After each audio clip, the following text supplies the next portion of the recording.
হোলির দিন সকাল সকাল আমরা উপস্থিত হয়েছিলাম বীরভূমের জয়দেবে। গ্রিন স্টার কালচারাল সোসাইটি আজ এখানে আয়োজন করেছিল এক বসন্ত মাধুরী উৎসবের। সকালের প্রভাত ফেরি থেকে আরম্ভ করে সন্ধ্যা পর্যন্ত সারাদিন ব্যাপী ছিল বিভিন্ন রকম সাংস্কৃতিক অনুষ্ঠান। কিন্তু সকালের প্রভাত ফেরি শেষ করতে করতে বেলা বেশ গড়িয়ে যাওয়ায় খিদে পেয়ে গেছিল খুব। দূর থেকে চোখে পড়লো এক জেঠু সাইকেলের পিছনে ঝুড়িতে করে কিছু যেন একটা বিক্রি করছে। কাছে গিয়ে দেখি, ও মা, এ তো দারুণ জিনিস, এই যে ডালপুরি। জেঠুর সাথে কথা বলে জানতে পারলাম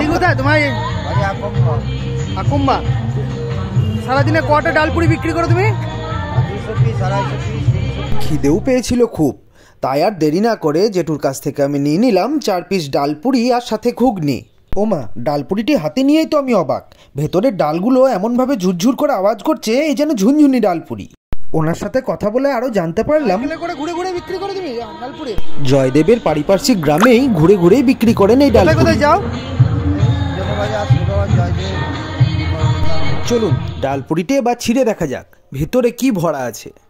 ও বাবা, এ তো পেট ভর্তি ছোলার ডালের পুর। এবার তো খেয়ে দেখার পালা।